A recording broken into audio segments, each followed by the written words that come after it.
Dalam menyusun sebuah rencana, Kades Keramat Kecamatan Penawangan, Agus Ali SSH, mempunyai agenda yang luar biasa. Saat ditemui oleh awak media, Agus menjabarkan agenda-agendanya, mengutarakan untuk Desa Keramat secara geografis ini mempunyai kawasan sektor pertanian yang sangat bagus. Kurang lebihnya ada 500 hektar lahan. Harapan ke depan sektor pertanian ini merupakan unggulan daripada Desa Keramat yang memajukan Desa Keramat khususnya di bidang ekonomi. Agus selaku Kepala Desa Keramat Kecamatan Penawangan Kabupaten Grobogan Provinsi Jawa Tengah yang terkenal dengan jiwa giversnya juga menambahkan, di desa kami peternakannya juga berjalan yang masing-masing peternak desa warga Keramat ini sudah terbagi per kelompok. Dan ada sedikit kabar buruk tentang peternak kerbau di Desa Keramat. Agak mulai punah namun tidak mempengaruhi peternak dalam hal segi pendapatan karena sapi dan kambing masih berjalan dan merangkak maju terkait masalah menternak, tutur Agus. Di lain sisi, salah satu perangkat desa yang malu-malu untuk disebutkan namanya mengatakan dalam periode kepemimpinan Pak Agus untuk saat ini kami mewakili semua perangkat desa cukup puas dan merasa bangga. Mudah-mudahan di wilayah Jawa Tengah ini ada pemimpin yang seperti pemimpin kami di Dusun Keramat ini. Di samping orangnya bijaksana dalam menyikapi apapun juga bentuk kepeduliannya terhadap perangkat desa dan warga masyarakat Desa Keramat Kecamatan Penawangan Kabupaten Grobogan yang kami cintai ini. Pungkas salah seorang perangkat desa yang tidak mau disebutkan namanya. Kades Agus juga sedang terus menggali sebuah kendala-kendala yang ada pada persoalan-persoalan desa. Dalam hal ini beliau menuturkan kepada awak media bahwasanya kami sedang membutuhkan infrastruktur masalah saluran-saluran air yang menuju ke petak sawah. Assalamualaikum Bapak Lurah. Waalaikumsalam. Dengan Bapak Lurah siapa? Agus Ali Subhan, Pak. Oh ya. Ini Bapak Lurah Keramat ya Pak, Desa Keramat ya Pak. Keramat Kecamatan Penawangan, Kabupaten Grobogan, Jawa Tengah. Ya. Terus ini letaknya di jalan apa ini Pak? Ini Jalan Mojo, Pak. Mojo ya. Untuk kelurahannya tadi ikut Desa. Desanya ikut Kecamatan ikut Penawangan. Kabupatennya Grobogan, Jawa Tengah. Apa harapan Bapak Lurah untuk rencana-rencana ke depan dalam memajukan di Kelurahan Keramat ini Pak? Monggo Pak. Oke.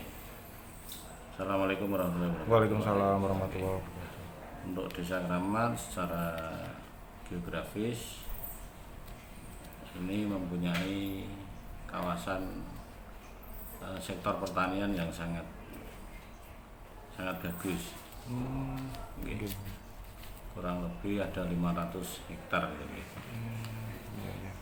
Nah, harapan ke depan untuk sektor pertanian ini merupakan unggulan daripada Desa Keramat untuk memajukan Desa Keramat khususnya di bidang ekonomi.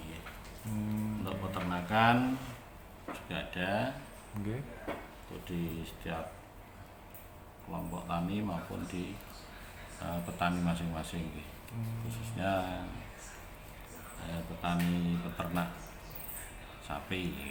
Kalau kerbaunya sudah mulai punah.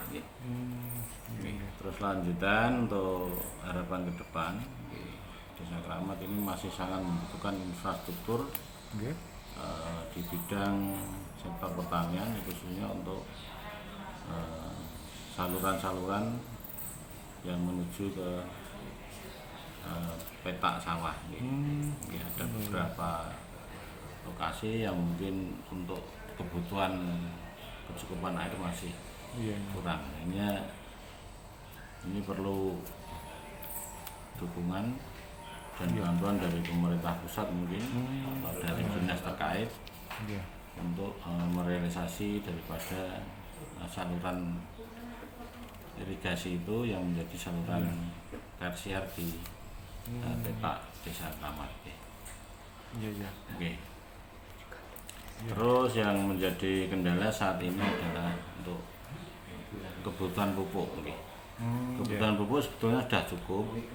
Hanya karakter tanah di Desa Keramat ini kan tanahnya tanah basah. Mungkin petani sendiri belum jeli dan belum memahami penggunaan kebutuhan pupuk, baik itu komposisi maupun daripada kebutuhan tiap musimnya itu tidak sama. Gitu. Ya, mungkin untuk MT1 misalkan itu setelah kemarau itu urea itu sudah bisa mencukupi untuk tanaman dan dibantu dengan NPK maupun mungkin SP-nya. Tapi untuk MT kedua biasanya kalau terlalu banyak N-nya atau urea itu malah pada kena bakteri. Karena tanahnya tanah endut atau tanahnya itu sifatnya menyerap air dan tidak bisa istilahnya apa nih, gungsat ya, orang sini bilang. Ya, jadi mungkin itu yang perlu diperhatikan dari dinas terkait, khususnya dinas pertanian mungkin bisa memberikan satu tanaman sistem pemupukan yang tepat pada tiap musim atau musim tanam MP1 maupun MP2. Kalau untuk MP3 nya di sini biasanya kacang hijau. Kacang hijau. Biasanya kacang hijau itu sudah mulai bulan 6 ini ternyata bulan 6 masih banyak curah hujan, akhirnya kadang tertunda. Ada beberapa lokasi yang mengalami ketersendatan dalam penyaluran air. Mudah-mudahan kami bisa menghadapi kendala ini secepatnya. Harapan kami selaku pemimpin Desa Keramat yaitu perlu adanya dukungan dari pemerintah pusat dinas terkait untuk merealisasi daripada saluran irigasi itu yang menjadi saluran tersier di peta yang terlihat tidak berfungsi. Tutur Agus. Terus ini Pak Agus, adakah untuk rencana-rencana ke depan untuk membangun tempat wisata di daerah Desa Keramat sini Pak? Monggo Pak. Harapannya untuk membangun destinasi wisata. Di Desa Keramat sebetulnya pengen kayak membuat semacam kayak benteng Takeshi di saluran irigasi itu. Di sebelum bendungan itu biasanya airnya kan bisa penuh, tapi kalau musim-musim kemarau itu airnya sudah dihentikan dari Kedung Ombo biasanya. Karena di sini kan sistemnya sistem irigasi teknis. Makanya di sini masih kesulitan untuk meningkatkan destinasi. Untuk terkait masalah pupuk sebenarnya sudah baik dan cukup, namun kendalanya para petani belum begitu jeli dan memahami aturan main di tanah Desa Keramat yang cenderung berkarakter tanah basah. Komposisi di sini para petani harus tahu mengingat salah berganti musim pun beda dalam mempergunakannya. MT1 untuk saat setelah kemarau, pupuk urea sudah mencukupi untuk tanaman dan untuk SPK dan SP-nya juga terbilang siap. Untuk MT yang kedua biasanya terlalu banyak N-nya atau urea terancam kena bakteri karena tanah lendut itu sifatnya menyerap air. Mungkin itu yang perlu kita perhatikan dari pihak terkait, khususnya Dinas Pertanian. Mungkin bisa memberikan suatu sistem. Tambah Agus. Terus untuk masalah pendidikan Pak, adakah rencana untuk memajukan pendidikan di Kelurahan Keramat sini? Terus lalu dengan cara bagaimana? Silakan Pak. Jadi untuk pendidikan khususnya untuk anak-anak usia sekolah sebetulnya sudah dikondisikan di SD. SD Keramat itu ada 2, SD 1 dan SD 2. Terus di desa sendiri juga membangun atau membuat madrasah ibtidaiyah atau sekolah sore itu loh. Ya. Kalau yang di sebelah kelurahan ini termasuk SD SD negeri yang pertama atau yang SD kedua? 1, Pak. Oh, yang pertama. SD 1. Hanya dulu pernah ditawari dari dinas atau dari kabupaten untuk untuk menyediakan lahan untuk untuk SMP terpadu dulu. Ya. Hanya yang dapat itu di desa mana ya? Desa Tengkol atau desa Rutan, tapi sampai saat ini juga belum terrealisasi. Karena di sini masih istilahnya untuk SD mungkin ya sudah cukup, untuk madrasah sudah ada, sudah bisa istilahnya memberikan pendidikan secara agama.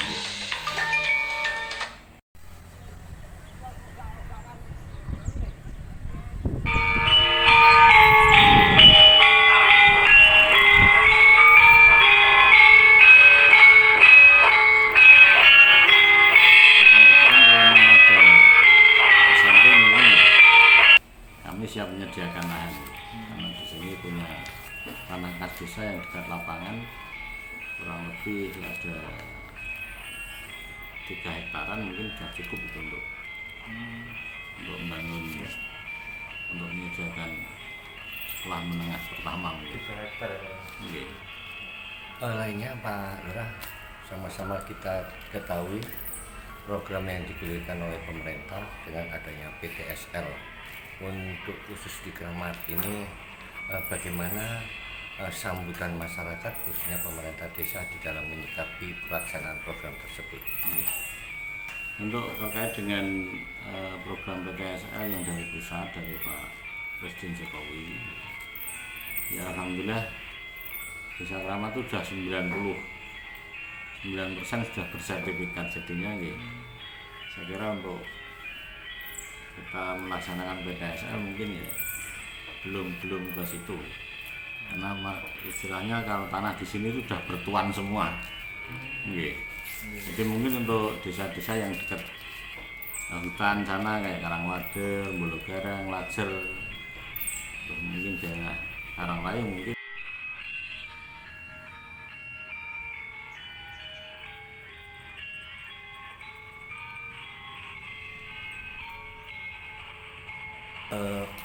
karena ini adalah program pemerintah, Bapak selaku kepala desa di Keramat, walaupun masyarakat sudah memiliki sertifikat, tanggapan secara luas terhadap hadirnya PTSL di tengah-tengah masyarakat itu bagaimana menurut tanggapan Pak? Iya, untuk tanggapan masyarakat luas PTSL itu sangat membantu masyarakat kecil, atau mungkin masyarakat yang menengah juga merasa dibantu, karena biaya mungkin untuk mensertifikatkan sendiri juga tidak cukup 3 juta mungkin. Sekarang lebih, Pak. Ya mungkin kurang lebihnya gitu. Saya jarang nangani atau memberikan satu istilahnya, ada masyarakat pengen mensertifikatkan, saya tidak pernah nyanggupi, saya suruh langsung ke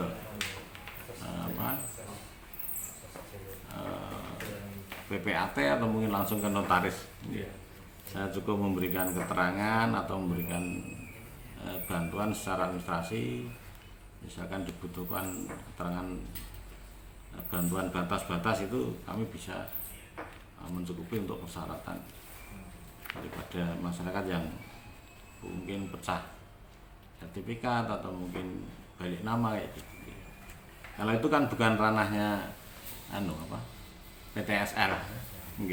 Kalau PTSL kan yang diutamakan yang belum bertuan, masih yang letter D atau mungkin letter C kayak gitu. Jadi kami juga tidak berani melangkah secara istilahnya gampangnya enggak, kita masih mengikuti aturan-aturan.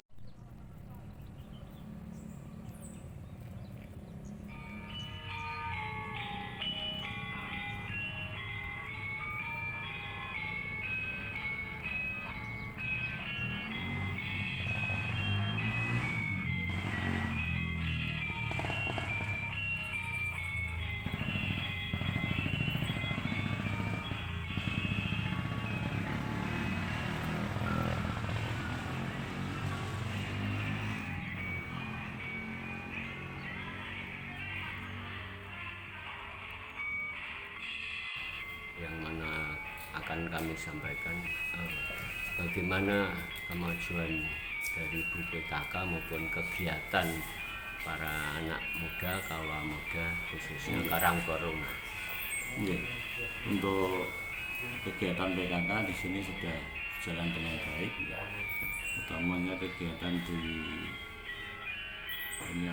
pos Yandu. Di sini melaksanakan dengan adanya pos Yandu untuk balita, itu juga melayani stunting, dan kita juga memberikan satu makanan tambahan atau nutrisi anak-anak yang stunting atau mungkin anak-anak yang mungkin pertumbuhannya di bawah garis merah.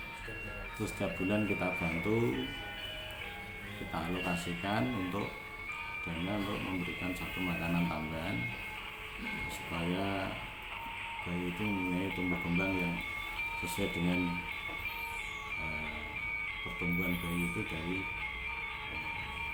kesehatan, mungkin seperti itu.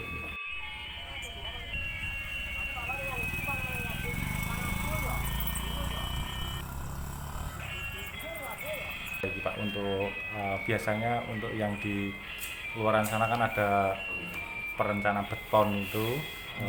Kalau untuk di Desa Kramat sendiri mungkin sudah berapa persen Pak untuk di Desa Kramat itu sudah 90%, Pak. Di setiap kampung sudah cor semua. Sudah cor semua. Sudah cor semua, rabat beton. Terus mungkin sekarang ini masih banyak yang cor ini apa?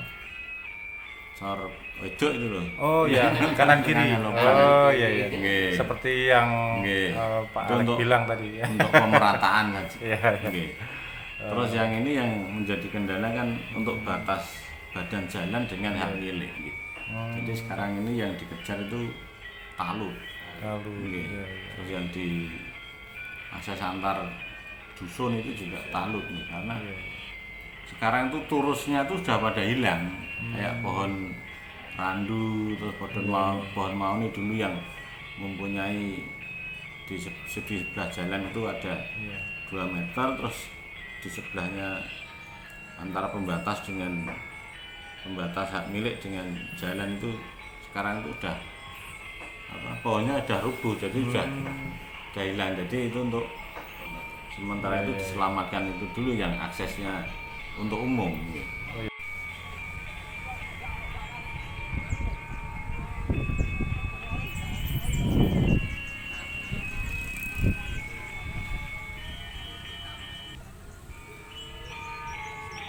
Untuk perhatian pemerintah sendiri itu adakah bantuan Pak dari pemerintah berapa persen gitu? Di sini alhamdulillah ya, untuk dana desa ada 940-an ya. Kemarin udah 2 tahun tuh udah kena COVID, dikondisikan untuk penanganan COVID dan bantuan langsung, jadi cuma 20%. 20% aja.